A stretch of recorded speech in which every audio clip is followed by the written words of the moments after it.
वैसे जरूरी नहीं, पर वीडियो को लाइक या डिसलाइक जरूर कर दें। मूवी का नाम है वन मिस्ड कॉल 2008। इस कहानी में लोगों को उनके फोन पर कॉल आती है। जैसे लोग फोन उठाते हैं तो उन्हें एक वॉइस मैसेज मिलता है जिसमें उनकी अपनी ही आवाज होती है। और ये कॉल मौजूदा वक्त की नहीं बल्कि फ्यूचर आने वाले टाइम की होती है, जिसमें 1 दिन 2 दिन 3 दिन का टाइम शामिल है। फिर वो टाइम आते ही उस इंसान की मौत हो जाती है। तो शुरुआत होती है एक जलते हुए हॉस्पिटल को दिखाने से, जहाँ फायर फाइटर्स आग बुझा रही थी और उन्होंने एक बच्चे की जान भी बचा ली थी। वो बच्चे से पूछने लगी, क्या तुम्हारी मॉम भी अंदर थी? पर बच्ची कोई जवाब नहीं देती। आगे हम एक लड़की शैली को देखते हैं जो अपने घर की छोटी सी तालाब के पास बैठी थी। अचानक उसे पानी में से आवाज आने लगी। जैसे ही उसने पास जाकर देखा, पानी के अंदर से एक हाथ बाहर आकर उसका मुंह पकड़ लेता है, खींचकर उसी तालाब के अंदर ले जाता है, जिसके फौरन बाद पानी की सतह पर एक कैंडी निकल कर आती है जो बच्चे खाते हैं। और तभी वो हाथ शैली की बिल्ली को भी गले से पकड़कर पानी में डुबोकर मार देता है। कहानी अब कुछ दिन आगे गई। हम कुछ स्टूडेंट्स को देखते हैं जो पार्टी कर रहे थे। पार्टी में एक लड़की थी बेथ, उससे मिलने उसकी दोस्त आई। ये दोनों कमरे में जाकर शैली की मौत के बारे में बातें करने लगते हैं, क्योंकि ये सारे स्टूडेंट्स आपस में दोस्त थे। इनकी बातों के दौरान ही बेथ की दोस्त के मोबाइल पर कॉल आई, लेकिन हैरत, ये कॉल शैली के नंबर से आ रही थी और जो रिंगटोन थी इन्हें कॉल की बेल वो भी अलग ही थी, जो एक लोरी थी। जैसे वो कॉल उठाती है तो एक वॉइस मैसेज था जिस पर सुनने पर बेथ की इसी दोस्त की अपनी ही आवाज थी जिसमें वो चिल्ला रही थी। उन्हें कुछ भी समझ नहीं आती कि ये क्या है। हैरान परेशान थी वो। अब एक डिटेक्टिव पुलिस ऑफिसर को मुर्दा घर बुलाया जाता है एक लाश की पहचान करने के लिए। जो लाश थी डिटेक्टिव की बहन की, जिसकी मुँह से एक कैंडी निकलती है। अब यहाँ ध्यान करने वाली बात ये है कि मरते हुए शैली के मुंह से भी कैंडी निकली थी, जिसका मतलब था कि जरूर इन मौतों का आपस में कोई ताल्लुक है। तो इसे आप याद रखिएगा। 2 दिन के बाद हम बेथ और उसकी दोस्त को कॉलेज में देखते हैं। क्लास में जब वो थी तो बेथ की दोस्त को हेलुसिनेशंस होने लगी, यानी ऐसे ख्याल, ऐसी चीजें दिखाई दे रही थी जो असल में थी भी नहीं। जैसे बेथ के हाथ पर उसे बिच्छू रेंगते हुए नजर आया। क्लास खत्म होने के बाद बेथ उसे कॉफी पीने का पूछती है, पर वो साथ जाने से मना करके लाइब्रेरी आ जाती है। लाइब्रेरी बंद होने के बाद बेथ की दोस्त जब घर जा रही थी तो उसे और भी हेलुसिनेशंस होने लगती है। हर जगह उसे भूत, आत्माएं, शैतान दिख रहे थे जिनसे वो बहुत डर गई थी, क्योंकि जाहिर है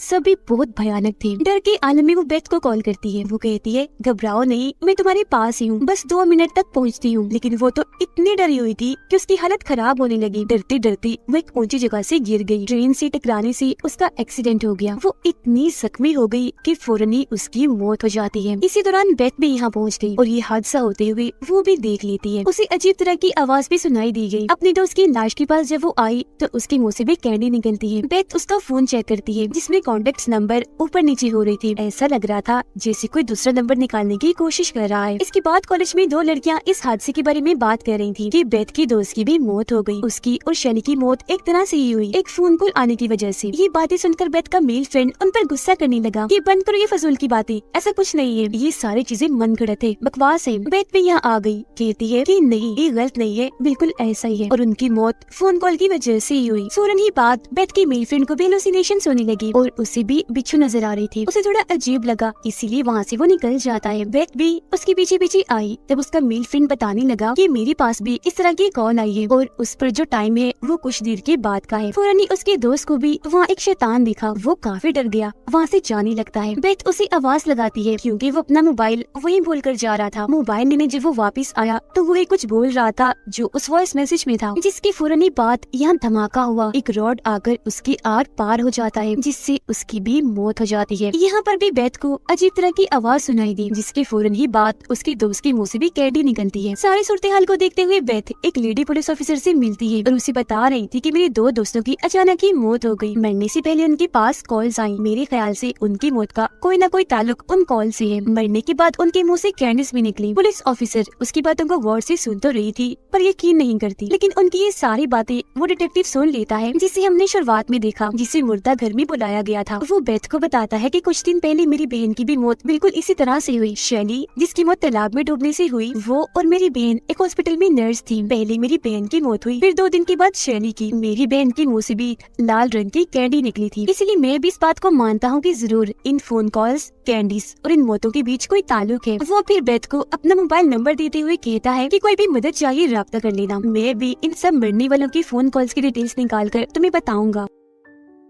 बेथ जब घर आई तो देखती है कि उसकी रूममेट एनी जो इस घर में उसके साथ रह रही थी वो काफी डरी हुई थी। बेथ को बताती है कि हमारी मेल फ्रेंड के मोबाइल में मेरा नंबर भी था, हो ना हो अगली कॉल मुझे ही आएगी, लेकिन मैं मरना नहीं चाहती। तब उसे रिलैक्स करने के लिए बेथ अपने और उसके मोबाइल की बैटरीज ही निकाल देती है और बोलती है कि देखो मैंने बैटरीज निकाल दी, अब रिलैक्स हो जाओ, हमें कोई कॉल नहीं आएगी। लेकिन रात को जब ये दोनों लड़कियां सो रही थी तो रिंगटोन होती है और ये रिंगटोन भी लो रही थी जो बेथ की रूममेट के मोबाइल पर आ रही थी। हालांकि उसके मोबाइल में बैटरी नहीं थी लेकिन फिर भी उसे कॉल आ रही थी। ये कॉल 2 दिन के बाद के टाइम की थी जो देखकर रूममेट काफी डर गई क्योंकि जो वॉइस मैसेज था उसमें रूममेट के चिल्लाने की आवाज थी। रात तो ऐसी गुजर गई पर सुबह होते ही ये लड़कियां उसका मोबाइल ही तोड़ देती हैं। रूममेट से मिलने फिर एक आदमी आया जो एक लाइव टीवी शो का मालिक था। उसे पता चला कि अगली कॉल रूममेट के पास आई थी, इसीलिए वो अपने टीवी शो में उसको लाना चाहता था ताकि उसके मरने के टाइम जो कुछ भी रूममेट के साथ हो रहा हो वो सब ये टीवी शो का मालिक लाइव दिखा सके और रूममेट की जान भी जब वो बचा ली तो ये चीज भी हर कोई देख ले। लेकिन बेथ उसे ऐसा करने से मना कर देती है और रूममेट को लेकर वापस घर आ जाती है। रूममेट का कहना था कि हमें उस आदमी की बात मान लेनी चाहिए, क्या पता वो हमारी मदद ही कर दे, लेकिन फिर भी बेथ ने उसे मना कर दिया। अगली सुबह रूममेट वहाँ नहीं थी, वो जा चुकी थी। जाते हुए उसने बेथ के लिए एक नोट छोड़ा था कि मैं अपने मॉम डैड के पास जा रही हूँ। फिर डिटेक्टिव बेथ के पास आकर बताता है कि मैंने सारे फोन कॉल रिकॉर्ड्स निकाल लिए हैं जिससे मुझे पता चला है कि हर मरने वाले को उससे पहले मरने वाले ने फोन किया था। जैसे मेरी बहन ने शैली को, शैली ने फिर तुम्हारी दोस्त को जिसकी मौत ट्रेन वाले हादसे से हुई, उसने फिर तुम्हारे मेल फ्रेंड को। हैरान करने वाली बात ये थी कि सारी ही कॉल्स उन लोगों के मरने की बात की गई थी उनके नंबर से। वो फिर बताता है कि मेरी बहन को कॉल एक औरत ने की थी जो मरीज थी और अब मैं उसके घर जा रहा हूँ सच्चाई का पता लगवाने, जिस पर बेथ भी उसके साथ चल देती है। उस औरत के घर पहुंचकर डिटेक्टिव छानबीन करने लगता है। उसे यहाँ एक छोटे से कैमरा से रिकॉर्ड की हुई वीडियो की सीडी मिलती है। ये कैमरा बच्चों पर नजर रखने के लिए होता है। वीडियो में इस मरीज औरत की 2 बेटियां थी जिनमें बड़ी बेटी का नाम एनी था, लेकिन ढूंढने के बाद भी डिटेक्टिव को यहाँ वो छोटा कैमरा नहीं मिलता जिससे वीडियो बनाई गई थी। उसे वहाँ एक इनहेलर मिलता है, यानी जो सांस की मरीज इस्तेमाल करते हैं। वो एक पंप की तरह का था जिसे जैसे डिटेक्टिव दबाता है उसमें से एक आवाज आई जो आवाज सुनकर बेथ काफी डर जाती है। डिटेक्टिव को बताती है कि जब मेरी दोस्त और मेल फ्रेंड की मौत हुई तब वहाँ मैंने यही आवाज सुनी थी, लेकिन जहाँ से आवाज आ रही थी वहाँ कोई भी नहीं था। मजीद छानबीन करने पर डिटेक्टिव को पता चला कि उस मरीज औरत की बड़ी बेटी एली की मौत दमे के अटैक की वजह से हुई, यानी उसे सांस का मसला था और ये इनहेलर उसी का था। साथ ही उसकी छोटी बहन को उनकी मोम 9 बार हॉस्पिटल लेकर गई थी क्योंकि उनकी छोटी बेटी अलग अलग तरह से जख्मी हुई थी, जैसे कभी उसका जल जाना, कभी सर में सुई का चुभ जाना, तो कभी कोई शैम्पू पी लेना। ये सारी बातें जानकर बेथ डिटेक्टिव को बताती है कि मैं सारी बात समझ गई हूँ। असल में उस मरीज औरत को कोई दिमागी बीमारी थी जिस वजह से वो अपने ही बच्चों को जख्मी कर दिया करती थी, फिर हॉस्पिटल में उनका इलाज करवाकर देखभाल करती थी ताकि उन बच्चों की और तवज्जो ले सके। यहाँ इन्हें ये भी पता चला कि जिस हॉस्पिटल में उस मरीज औरत की बेटियों का इलाज हुआ करता था वहाँ एक नर्स ने उस औरत से पूछताछ भी की थी कि उनकी बड़ी बेटी को कब से दमे की बीमारी है और छोटी बेटी क्यों बार बार जख्मी हो जाती है। यहाँ मैं आपको बता दूं कि वो पूछताछ करने वाली नर्स और कोई नहीं बल्कि डिटेक्टिव की बहन थी जिसकी मौत सबसे पहले हुई थी। अब तभी टीवी पर बेथ अपनी रूममेट को उस लाइव शो में देखती है जहाँ टीवी शो का मालिक उसके साथ होने वाली हर चीज को लाइव दिखाएगा, जो देखकर ये दोनों जल्दी से उस चर्च के लिए निकल जाते हैं जहाँ ये शो होने वाला था। इसी दौरान रूममेट बेथ को कॉल करके सॉरी कहती है कि मुझे माफ कर देना, मैंने तुम्हारी बात नहीं मानी और मैं इस शो में आ गई। शो में दिखाया जाता है कि रूममेट को भी हेलुसिनेशंस होने लगी, उसे अपने आसपास शैतान दिखने लगे। जैसे बेथ और डिटेक्टिव यहाँ आए लाइट्स अपने आप ही बंद हो जाती है, जिसके बाद कोई शैतानी ताकत आकर रूममेट पर हमला कर देती है, उसका सांस रोककर जान से मार डालती है। लाइट वापस आ गई। बेथ अपनी रूममेट को मरा हुआ देखती है, उसके मुंह से भी कैंडी निकलती है। तभी बेथ के पास अपने रूममेट की कॉल आती है जिसमें कल रात 7:55 का टाइम था। कॉल उठाने पर वॉइस मैसेज में बेथ की आवाज थी जिसमें वो चिल्ला रही थी, जिसका मतलब अगला मरने का नंबर बेथ का था। इसलिए डिटेक्टिव उसकी हिफाजत करने के लिए उसके साथ उसके घर पर ही रुकता है। अगली सुबह जब हुई तो दोनों ही काफी परेशान थे क्योंकि इनके पास बस शाम 7:55 तक का ही टाइम था बेथ को बचाने के लिए। डिटेक्टिव को फिर उस मरीज औरत की बेटी यानी एली की छोटी बहन के बारे में पता चला जो अब एक ऑर्फनेज में है, एक ऐसी जगह जहाँ उन बच्चों को रखा जाता है जिनका इस दुनिया में कोई नहीं होता। वहाँ जाकर पता चला कि ये बच्ची और कोई नहीं बल्कि शुरुआत वाली बच्ची है जिसे फायर फाइटर्स ने जलते हुए हॉस्पिटल से बचाया था। ये दोनों उससे उसकी मोम के बारे में पूछते हैं पर शुरुआत की तरह ही वो कोई जवाब नहीं देती। जब फायर फाइटर्स ने पूछा था कि तुम्हारी मोम हॉस्पिटल के अंदर थी, लेकिन तभी बच्ची के बालों में से लोरी की आवाज आने लगी और ये लोरी वही थी जो रिंगटोन बनकर बजती थी। थी। फिर इस चीज को नजरअंदाज करके बेथ और डिटेक्टिव बाहर आए। वो फैसला करते हैं कि हम अलग अलग जाकर एली की मोम यानी मरीज औरत के बारे में जानकारी इकट्ठा करेंगे। लेकिन जैसे बेथ वहाँ से जाने लगी, उसकी नजर एली की बहन की खिड़की पर गई, जिसके पीछे एक भूत खड़ा हुआ था। जिसके बाद बेथ उस हॉस्पिटल में जाने का फैसला करती है जहाँ पर एली और उसकी छोटी बहन का इलाज हुआ था। इस बारे में वो डिटेक्टिव को भी बता रही थी कि मैं उस हॉस्पिटल में जा रही हूँ। वो अंदर जाने की कोशिश करती है पर सामने वाला दरवाजा लॉक था, इसीलिए वो पिछले दरवाजे से जाने की कोशिश करने लगी, लेकिन ये दरवाजा भी लॉक था। पर तभी वो अपने आप ही खुल जाता है। हॉस्पिटल के अंदर आकर बेथ सुराग ढूंढने लगी, लेकिन तभी कोई शैतानी ताकत अंधेरे में बेथ पर हमला कर देती है और खींचकर उसे अपने साथ ले जाने लगी। इसी वजह से वो काफी डर गई, जोर से चीख मारती है, जैसे तैसे अपनी जान बचाकर वहाँ से भाग गई। बेथ को यहाँ डिटेक्टिव मिल जाता है। ये दोनों यहाँ से बाहर निकलने की कोशिश करते हैं पर निकल नहीं पाते क्योंकि सारे दरवाजे लॉक्ड हो गए थे। फिर जैसे एक कमरे में आए, कुछ शैतानी ताकत अब डिटेक्टिव पर हमला कर देती है। वो उसे हवा में उठाकर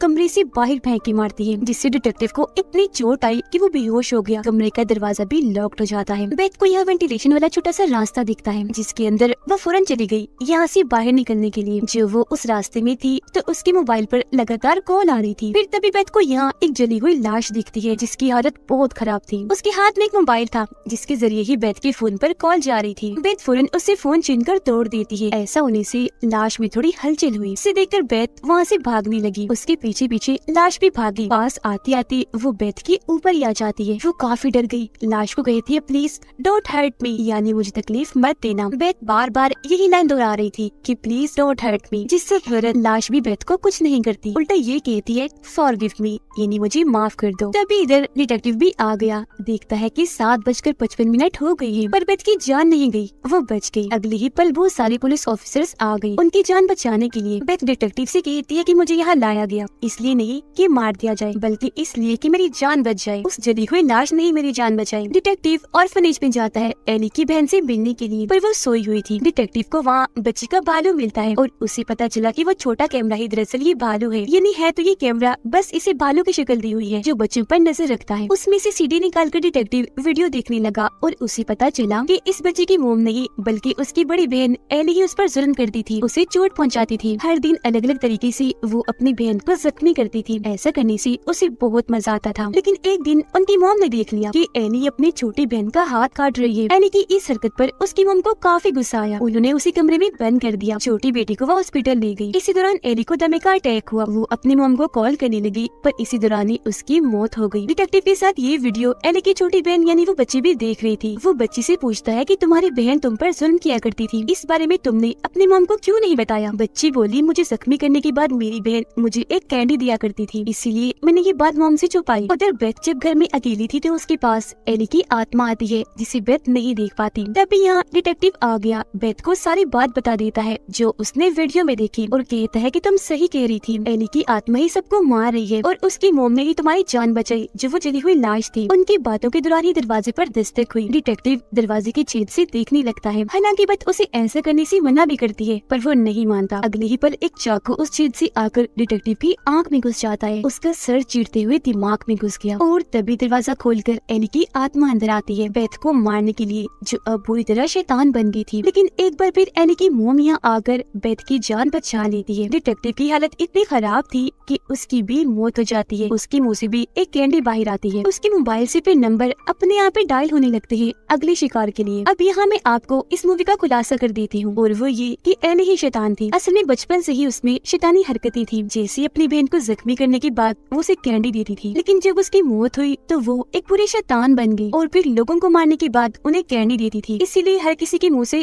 कैंडी निकलती थी। और जिस तरह से उसकी मौत हुई, अपनी मम को कॉल करते करते ऐसे ही वो लोगों को मारने के बाद उनके नंबर से अगले मरने वाले इंसान को कॉल कर दिया करती थी। और इसी के साथ ये कहानी इधर ही खत्म हो जाती है।